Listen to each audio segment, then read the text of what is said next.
Hello student, स्वागत है आपका हमारे चैनल वनडे एग्जाम फाइट में। हम लोग पढ़ रहे हैं वैदिक काल। वैदिक काल में हम लोग उत्तर वैदिक काल के स्थितियों के बारे में, भौतिक विस्तार के बारे में पढ़े हैं। अब हम लोग जो है इसके राजनीतिक जीवन के बारे में पढ़ेंगे विस्तार से, और उसके जो है समझेंगे कि ऋग्वैदिक काल और उत्तर वैदिक काल में क्या अंतर है, उसको भी हम तुलना करते हुए और समझते हुए चलेंगे, साथ साथ देखेंगे उसको हम। उत्तर वैदिक काल का राजनीतिक विस्तार, उत्तर वैदिक काल का राजनीतिक विस्तार, उसमें हम देखेंगे इसकी प्रशासनिक इकाई। प्रशासनिक इकाई में हम लोग जो है ऋग्वैदिक काल में पहले पढ़ चुके हैं, लेकिन हम उसको जो है थोड़ा सा रिवीजन करते हुए और तुलना करते हुए चलेंगे, ताकि जो लोग नहीं देखे हैं पिछला वीडियो उनको भी अच्छी तरह से समझ में आ जाए। यहाँ पे देखेंगे कुल, जो कि कुल जो है प्रशासन की सबसे छोटी इकाई होती थी, जिसका तात्पर्य होता था कुल या परिवार। कुल या परिवार,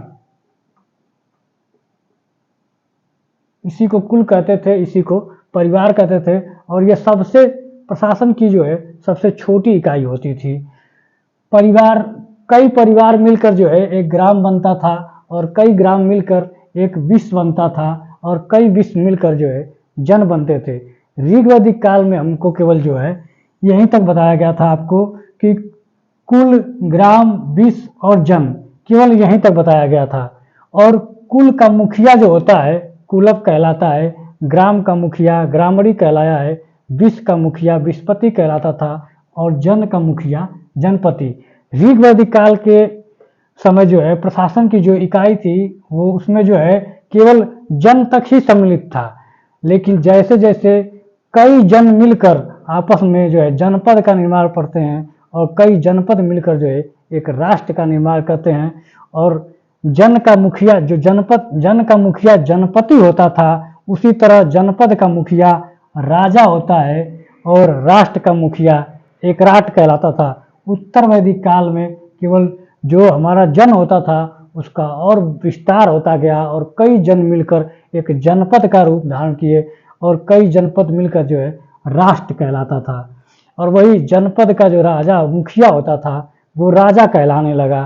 तो यहाँ पर हम देखेंगे, और धीरे धीरे यही जनपद आगे चल के 16 महाजनपदों का में बढ़ता है, और महाशक्तिशाली 16 महाजनपद बन के उभर के आते हैं। उसको हम लोग आगे भी अध्ययन करेंगे। इसको हम देखते हैं धीरे धीरे कि ऋग्वैदिक काल का केवल जनपद जन तक था, और जो है उत्तर वैदिक काल में जनपद और राष्ट्र आपस में जुड़ जाते हैं। और जो हम बताए थे कि जन का मुखिया जनपति होता था ऋग्वैदिक काल में, लेकिन अब वही जो मुखिया है शक्तिशाली होकर राजा का रूप धारण कर लेता है, और वही राजा अपने राज्य के विस्तार करने के लिए क्या क्या कार्य करता है आप देखेंगे। पहला बिंदु है जनपद के विकास में युद्ध, लोहे और आग का प्रयोग उत्तरदायी था। कहने का तात्पर्य है कि जब जनपद का विकास होने लगा और महाजनपद के रूप में जनपद का विस्तार होने लगा, उस समय युद्ध, जो कबीलाई समाज था, अब वो एक बड़े बड़े समाज के रूप में, एक कह लीजिए कि एक साम्राज्य का रूप धारण करने लगा। और आपस में जो कबीलाई समाज था वो साम्राज्य के विस्तार करने के लिए जो है आपस में युद्ध करने लगे, जिसमें मुख्य भूमिका किसकी थी? लोहे और आग की। क्योंकि हम पर आपको पिछले वीडियो में बता चुके हैं कि 1000 ईसा पूर्व में जो है लोहे का प्रयोग प्रारंभ हो गया था, और धीरे धीरे उसका सीमित मात्रा में ही, लेकिन उसका प्रयोग जो है प्रयोग होना शुरू हो गया था। क्योंकि अतरंजी खेड़ा में, एटा जिला उत्तर प्रदेश में 1000 ईसा पूर्व में लोहे का हल प्राप्त होने का साक्ष्य मिला था, और वही लोहे का प्रयोग अब धीरे धीरे उसका प्रचलन बढ़ने लगता है, और भारी मात्रा में हथियारों के रूप में जो है लोहे का प्रयोग होने लगता है, जिससे राजा जो होने लगा, जो मुखिया कहलाता था, जो जन का मुखिया जनपति होता था, और धीरे धीरे कई जन मिल के जब जनपद बनने लगे तो जनपद का मुखिया राजा कहलाने लगा, और यही राजा अपने राज्य के विस्तार के लिए जो है आपस में जो है युद्ध करने लगे, लड़ने लगे, और यहीं पर लोहे का भारी मात्रा में प्रयोग होने लगा हथियारों के रूप में, जो युद्ध में प्रयोग करते थे। वही कह रहा है यहाँ पे कि जनपद के विकास में युद्ध, लोहे और आग का प्रयोग उत्तरदायी था। कहने का तात्पर्य कि युद्ध में लोहे और आग का भारी मात्रा में प्रयोग होने लगा था। राजा के द्वारा युद्ध के माध्यम से अपने साम्राज्य का विस्तार करते हुए किसी जन को अपने क्षेत्र में शामिल कर लिया जाता था। वही बात जो हमने आपको बताया था कि राजा धीरे धीरे शक्तिशाली होने लगता है और किसी दूसरे का क्षेत्र, जन का तात्पर्य क्या है, क्षेत्र से है, जो किसी दूसरे का जन का जो क्षेत्र था अपने क्षेत्र में मिला लेते थे और अपने राज्य का विस्तार करने लगे। इससे जन के भौगोलिक क्षेत्र का दायरा बढ़ गया और जनपद का स्वरूप धारण कर लिया। वही बात कह रहा है कि धीरे धीरे जब कई जन आपस में मिलने लगे या युद्ध के माध्यम से ही आपस में एक दूसरे के क्षेत्र को कब्जा करने लगे, या और उसका जो जन था वो धीरे धीरे जनपद का स्वरूप धारण कर लिया। आगे देखेंगे, लोहे के कुल्हाड़ी द्वारा जंगलों को काटकर एवं आग से जलाकर अतिरिक्त भूमि का विकास किया गया। कहने का तात्पर्य है कि जो जंगल थे उनका आग का प्रयोग करके या लोहे की बनी कुल्हाड़ी का प्रयोग करके जंगलों को काटकर आग लगाकर जो अतिरिक्त जंगल थे उसकी सफाई करके या उसको जला के जंगलों को अधिक से अधिक भूमि का जो है विस्तार किया गया। और जो राजा होता था, जो मुखिया कहलाता था कभी, वो राजा अपने साम्राज्य का विस्तार जंगलों की कटाई करके और जो है आग के द्वारा और कुल्हाड़ियों के द्वारा जंगलों को साफ करवा के अपने राज्य का विस्तार करने लगा। ऋग वैदिक काल में राजा का कार्य कबीले की सुरक्षा करना, राजा द्वारा गायों की रक्षा करना, राजा का प्रमुख दायित्व था। इसीलिए राजा को पूर्व वैदिक काल में गोपति भी कहा गया है। साथ ही राजा लूटे गए माल के विभाजन का कार्य भी करता था। कहने का तात्पर्य है कि राजा का पूर्व वैदिक काल में या ऋग वैदिक काल में राजा का जो कार्य था वो जो है अपने प्रमुख रूप से जो है अपने कबीले की रक्षा करना और गायों की रक्षा करने का दायित्व भी राजा का होता था। इसीलिए राजा को जो है गोपति कहा जाता था। और राजा का जो कार्य होता था, लूटे गए युद्ध के दौरान जो लूटे गए माल होता था उसका विभाजन का कार्य भी राजा के द्वारा किया जाता था। अगला बिंदु अगर देखेंगे, राजा की सहायता के लिए सभा व समिति जैसे निकाय होते थे जो राजा के चयन से लेके उसके उत्तरदायित्वों का पालन को सुनिश्चित करता था। कहने का तात्पर्य है कि राजा का चयन करने के लिए जो है राजा के चयन करने के लिए सभा और समिति जैसी दो संस्थाएं होती थी जो राजा के चुनाव में चयन में जो है बहुत महत्वपूर्ण भूमिका निभाती थी। और राजा जब अपने उत्तरदायित्व को निभाता था या कुछ कार्यों के जो उत्तरदायित्वों को पूरा पालन करने के लिए जो है उनमें मदद करने का कार्य भी सभा और समितियां करती थी। अगला बिंदु है, उत्तर वैदिक काल में राजा का पद वंशानुगत हो गया। अब राजा का प्रमुख कार्य अपने कबीले की रक्षा करना नहीं बल्कि साम्राज्य का विस्तार करना था। कहने का तात्पर्य है कि पूर्व वैदिक काल में जो है राजा का जो कार्य होता था वो अपने कबीले की रक्षा करता था और उसका एक प्रमुख कार्य भी होता था कि अपने राज्य में गायों की रक्षा करना होता था। लेकिन समय बीतने के बाद जब उत्तर वैदिक काल आता है तो उसमें उत्तर वैदिक काल में जो है अब जो अपने कबीले की रक्षा करने से ज़्यादा महत्वपूर्ण राजा का जो कार्य था वो अपने साम्राज्य का विस्तार करना हो जाता है। और जो है गायों की रक्षा भी, जो उसके गायों की रक्षा करने के कारण जो है राजा को गोपति कहा जाता था। अब जो है गोपति भी उसे नहीं कहा जाता है। उत्तर वैदिक काल में जो है अब अपना साम्राज्य बढ़ाने के लिए राजा जो है अब भूपति कहलाने लगता है। यहाँ पे देखेंगे, अब राजा का जो पद है, राजा जो है पहले क्या है सभा और समिति हुआ करती थी, राजा का चयन का कार्य करती थी। लेकिन अब राजा धीरे धीरे इतना शक्तिशाली हो गया है कि वो खुद ही वंशानुगत हो गया है, राजा का बेटा राजा बनने लगा। यहाँ पे सभा और समिति को जो है शक्तियों को कम कर दिया गया, नियंत्रण कर दिया गया, जिससे जो है अब राजा का जो कहने का तात्पर्य है कि राजा का जो वंशानुगत कर दिया गया, जिसके कारण जो है अब राजा का प्रमुख कार्य अपने कबीले की रक्षा करना नहीं बल्कि साम्राज्य का विस्तार करना है। राजा का जो प्रमुख कार्य है वो अपने कबीले की रक्षा करना होता था ऋग वैदिक काल में, लेकिन अब जो है उत्तर वैदिक काल आते आते राजा का जो मुख्य कार्य हो गया है अपने साम्राज्य का विस्तार करना हो गया है। इसीलिए अब राजा जो है गायों की रक्षा करने के बजाय जहाँ गौपति कहा जाता था अब अपने साम्राज्य का विस्तार कर रहा है, अब उसको भूपति कहा जाने लगा। अब अगला बिंदु देखेंगे, अगर राजा को गोपति की जगह भूपति नाम से संबोधित किया जाने लगा। अगला बिंदु है उत्तर वैदिक काल में सभा और समिति जैसी संस्थाओं का नियंत्रण कम हो गया। कहने का तात्पर्य है कि जब पूर्व वैदिक काल में सभा और समिति काफी शक्तिशाली हुआ करती थी, राजा के चयन में उनका मुख्य भूमिका हुआ करता था, लेकिन जैसे ही उत्तर वैदिक काल आता है सभा और समिति की संस्थाओं का जो नियंत्रण है कम हो जाता है। राजा खुद को जो है सर्वशक्तिमान घोषित कर देता है, पद वंशानुगत हो जाता है, राजा का बेटा ही राजा बनने लगता है, सभा और समिति का नियंत्रण जो है कम हो जाता है, जिसका एक प्रमुख कारण कबीलाई एवं जनजातीय ढांचे का विखंडन होना था। कहने का मतलब है कि सभा और समिति जैसी संस्थाएं क्यों कम, उनका नियंत्रण क्यों कम हो गया या सभा और समिति क्यों कमजोर हो गई, क्योंकि राजा जब जो है राज्य को जीतने लगा तो अपने साम्राज्य का विस्तार करने लगा, और जैसे जैसे राजा अपने साम्राज्य का विस्तार करने लगा तो जो कबीलाई और जनजातीय समूह हुआ करते थे उन सबको आपस में मिलाने लगा, और जब आपस में मिलाने लगा तो सभा और समिति जो है राजा जब संस्थाओं को एक कहने का मतलब जब साम्राज्य का विस्तार करने लगा तो जो कबीलाई समाज था या जनजातीय समाज था उन सबको जो है अपने अधीन ले लिया। इसलिए जो छोटे छोटे कबीलाई और जनजातीय समूह थे वो विखंडित हो गए, और विखंडित होने के कारण जो है सभा और समिति जैसी जो संस्थाएं कमजोर पड़ने लगी।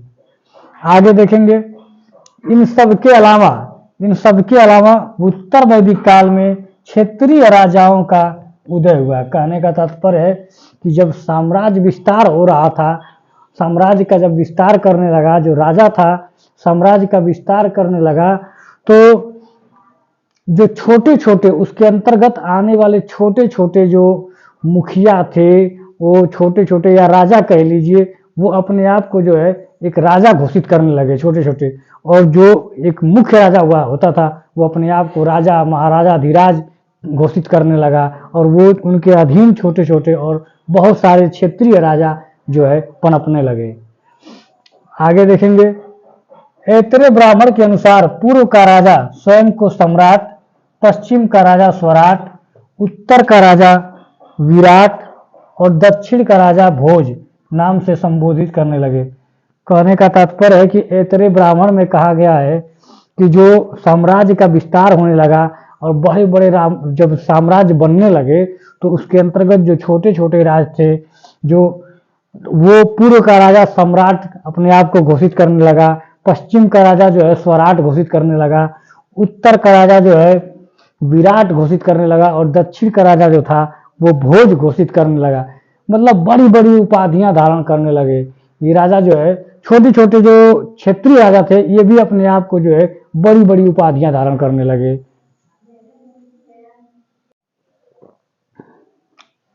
राजा युद्ध जीतने के लिए अब यज्ञ करना प्रारंभ कर दिए। कह रहा है कि राजा जो है साम्राज्य का विस्तार करते थे, अब जो है राजा युद्ध जीतने के लिए अब जो है यज्ञ करना प्रारंभ कर दिए। ऋग वैदिक काल में गाय और कबीले की रक्षा के लिए किए जाने वाले युद्ध जीत का श्रेय पूरे कबीले को जाता था, परंतु अब युद्ध में जीत का श्रेय केवल राजा को दिया जाने लगा। कहने का तात्पर्य है कि पहले जब ऋग वैदिक काल में जो कबीले के लोग मिलकर आपस में युद्ध जीतते थे तो इसका श्रेय जो है पूरे कबीले को जाता था, लेकिन अब उत्तर वैदिक काल आते आते अब युद्ध जीतने का पूरा श्रेय जो है राजा को जाने लगा है। राजा जो है अब युद्ध का जीतने का पूरा श्रेय राजा स्वयं लेने लगा। उत्तर वैदिक काल में युद्ध का महत्व बढ़ गया था, इसके बावजूद अस्थायी सेना की अवधारणा भी विकसित नहीं हुई है। कहने का तात्पर्य है कि उत्तर वैदिक काल में अब साम्राज्य विस्तार करने के लिए जो है लगातार जो है युद्ध होने लगा था और युद्ध का महत्व बढ़ गया था, लेकिन अभी भी राजा के पास अपना कोई भी अस्थायी सेना नहीं होती थी।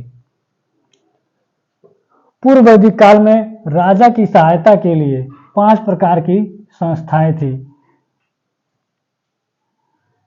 सभा, समिति, विदत, गण और परिषद।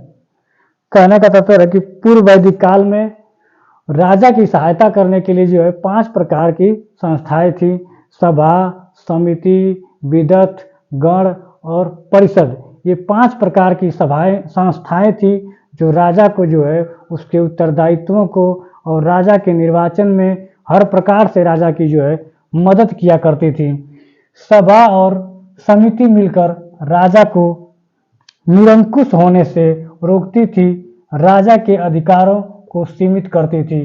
कहने का तात्पर्य है कि राजा जो था, सभा और समिति जो संस्थाएं थी वो राजा को निरंकुश होने से रोकती थी, अर्थात उसके जो तानाशाही या उसकी शक्तियों को जो है सीमित रखती थी ताकि राजा जो है निरंकुश न हो सके।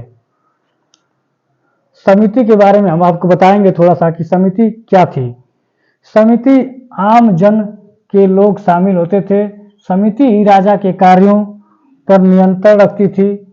समिति ही राजा का निर्वाचन करती थी।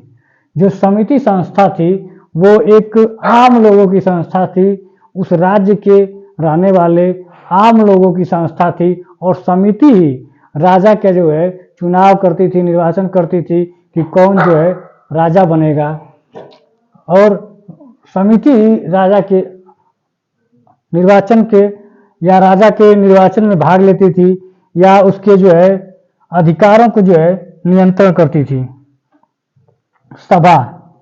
सभा को अगर देखा जाए तो सभा का प्रमुख कार्य सार्वजनिक मामलों पर फैसला करना और न्याय प्रदान करना। कहने का मतलब कि सभा का कार्य जो होता है सार्वजनिक मामलों में जो है फैसला करने का कार्य करती थी और न्याय का कार्य जो है न्याय प्रदान, जजमेंट का काम जो है सभा करती थी। विदत आर्यों की प्राचीनतम संस्था थी। इसे जनसभा भी कहा जाता था। विदत संस्था सैनिक, असैनिक तथा धार्मिक कार्यों से संबंधित थी।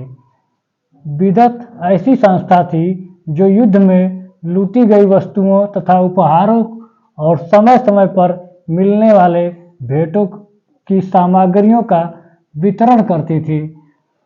कहने का तात्पर्य है कि आर्यों की सबसे प्राचीनतम संस्था जो है विदत होती थी और विदत जो है युद्ध में लूटे गए सामग्रियों, उपहारों को जो है वितरण करने का कार्य करती थी और इसमें विदत संस्था में सैनिक, असैनिक और धार्मिक कार्य करने वाले लोगों का एक समूह होता था। उत्तर वैदिक काल में सभा और समिति को छोड़कर शेष सभी संस्थाओं को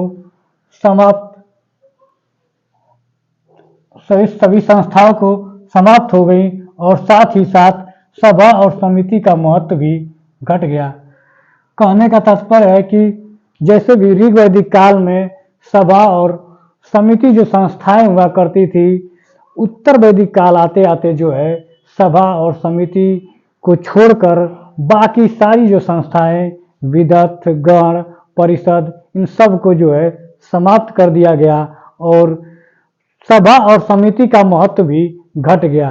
कहने का तात्पर्य है कि राजा जो है अब सारी की सारी पूरी शक्तियों को अपने कंट्रोल में करने लगा।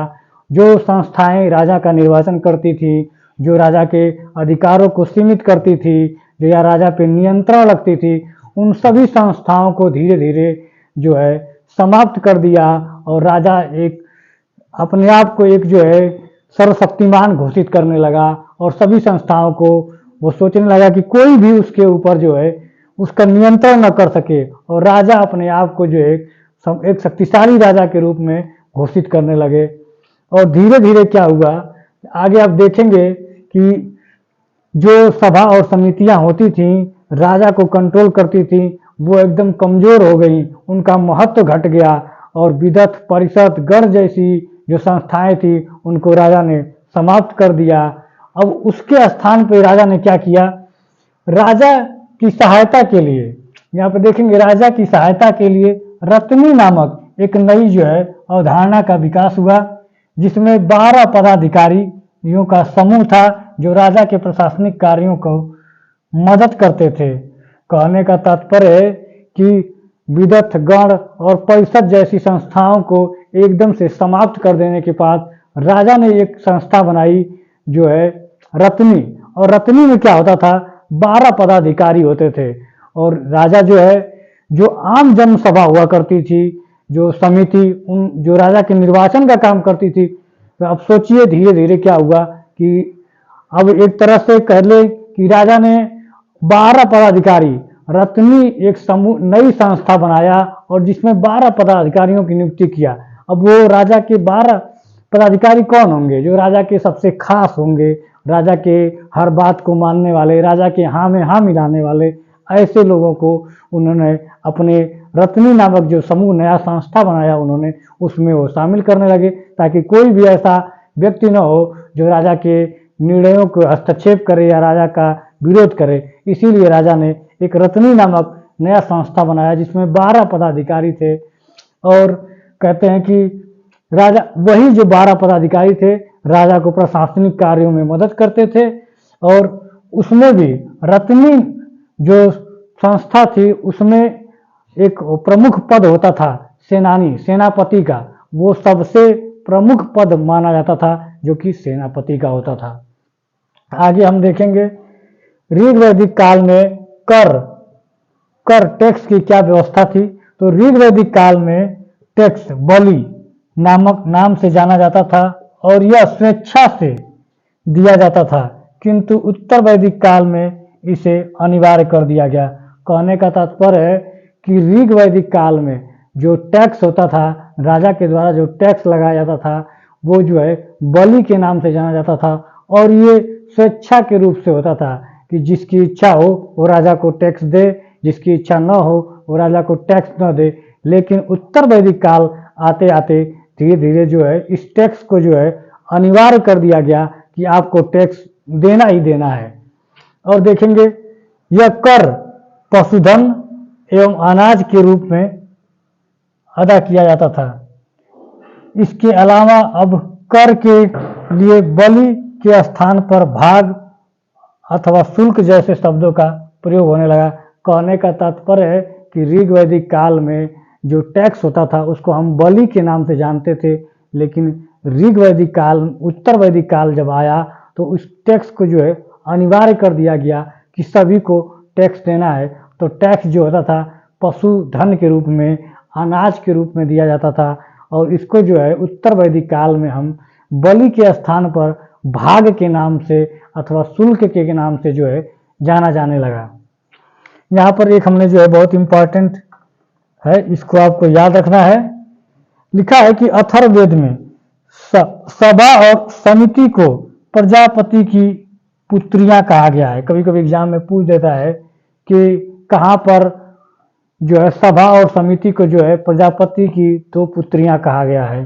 तो आप याद रखेंगे अथर्ववेद में सभा और समिति को जो है प्रजापति की 2 पुत्रियां कहा गया है। आपका जो है उत्तर वैदिक काल का जो है राजनीतिक विस्तार में लगभग मैंने पूरा करा दिया है। अब इससे ज़्यादा मुझे नहीं लगता है कि आपका राजनीतिक जीवन से कुछ भी आने छूटा होगा। धन्यवाद।